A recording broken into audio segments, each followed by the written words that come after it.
हुआ था।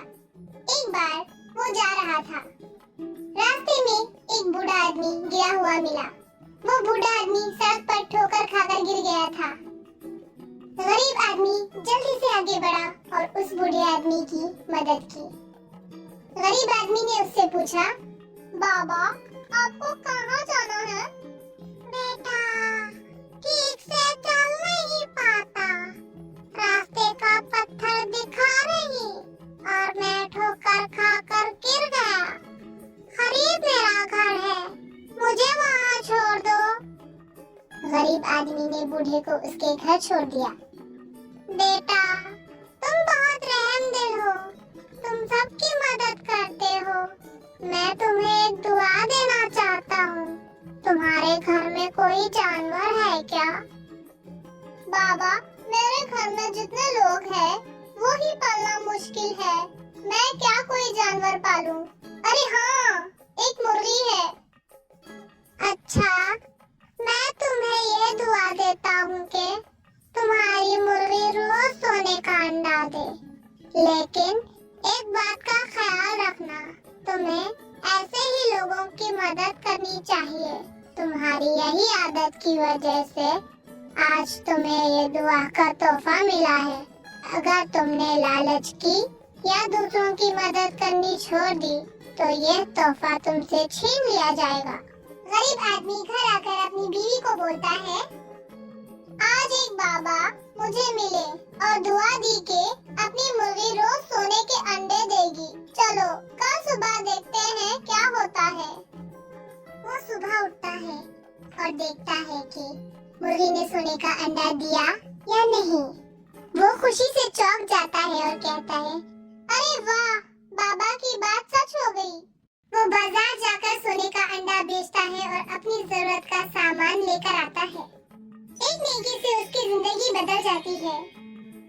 रोज वो सोने के अंडे सुनार को बेचता है और अच्छी खासी रकम उससे ले लेता है। ऐसे ही दिन गुजरे और वो बहुत अमीर हो गया। वो आदमी के दिल में लालच आ गया और वो भूल गया था कि अगर ऊपर वाला देता है तो छीन भी लेता है। शान शौकत के चक्कर में वो लोगों की मदद करना भूल गया। एक दिन वो आदमी सुनार को कहता है, देखो आज तो इतना बड़ा सोने का अंडा लाया हूँ। आज मेरी मुर्गी ने मुझे बहुत खुश कर दिया है, इतना बड़ा सोने का अंडा देकर। अब तुम भी मुझे खुश कर दो इसकी कीमत देकर। एक दिन दो चोर वो आदमी को देख रहे थे। वो सोच रहे थे कि ये अमीर आदमी सुनार के पास कोई चीज लेकर आता है, आखिर उसको इतनी दौलत मिली कहाँ से। चलो देखते हैं ये क्या करता है। चोर उसके पीछे पीछे घर आते हैं और देखते हैं कि उसका घर कहाँ है। एक दिन रात में जब सब सो जाते हैं तब चोर चोरी से घर में घुसते हैं। आदमी घर पहुँचता है और मुर्गी वाले कमरे में जाता है। चोर उसको चुपके चुपके देखते हैं।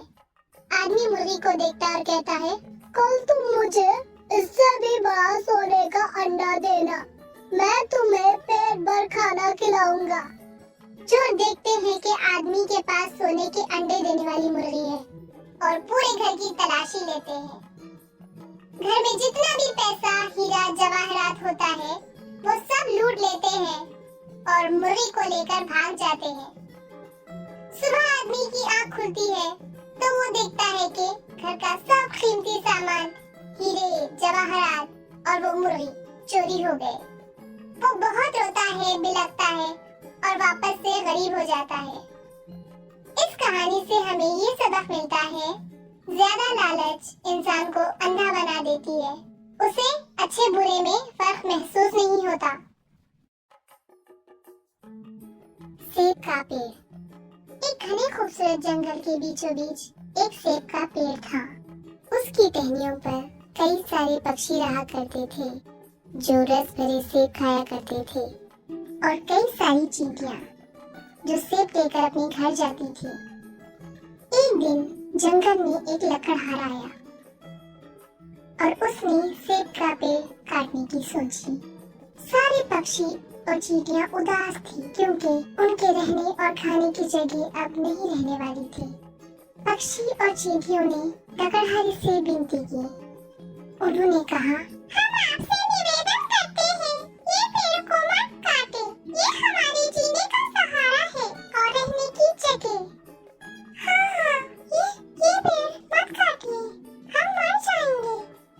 लकड़हारी ने सोचा, ये सब मर जाएंगे अगर मैं ये पेड़ काटूं तो। उसने कहा, ठीक है, मैं तुमसे तुम्हारे रहने की जगह नहीं छीनूंगा। अरे वाह, आप कितने अच्छे इंसान हो। ये लीजिए सेब की टोकरी, ये आप अपने घर ले जाइए, ये हमारी तरफ से आपके लिए है। लकड़हारा बहुत खुश हुआ और वहाँ से सेब की टोकरी लेकर अपना घर चला गया। इस कहानी से हमें ये सबक मिलता है कि जानवरों को भी रहने के लिए घर चाहिए, हमें ज्यादा से ज्यादा पेड़ उगाने चाहिए। किसी गांव में एक व्यापारी रहता था।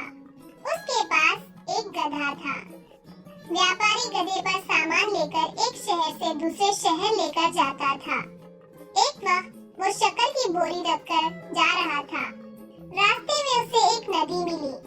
नदी में जैसे ही गधा पैर रखता है, उसका पैर फिसल जाता है और वो गिर जाता है। वो जैसे ही गिरता है, शक्कर पानी में गिरकर घुल जाती है और बोरियों का वजन कम हो जाता है। व्यापारी बची कुची आधी बोरियां गधे पर रखता है। गधा सोचता है, नहीं छू, ये चमत्कार हो गया, पानी में गिरते ही बोरियों का वजन कम हो गया। व्यापारी मायूस होकर घर आता है, गधे को पेट भर खाना खिलाता है और गधा खुशी खुशी सो जाता है। दूसरे दिन व्यापारी शक्कर की बोरियां गधे पर रखता है और शहर की तरफ चल पड़ता है। उसे रास्ते में फिर से नदी मिलती है। इस बार गधा जानबूझकर पानी में गिरता है। ऐसे ही वो बार बार नदी में गिरता है और बोरियों का वजन घटा देता है और सोचता है, मेरा मालिक कितना बेवकूफ है, मैं आसानी से उसे रोज उल्लू बना देता हूँ। एक वक्त व्यापारी को शक हो गया। उसने शक्कर की बोरियों की बजाय रुई की बोरियां रख दी। गधा खुशी खुशी बोरियां लेकर निकला। जैसे ही वो नदी के पास पहुंचा, वैसे ही गिरने का नाटक किया।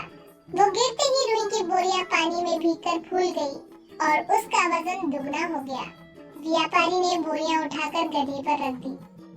गधा चौंक गया और सोचने लगा, अरे ऐसे कैसे बोरियों का वजन दुगना हो गया? बोरियां इतनी वजन कैसे हो गई?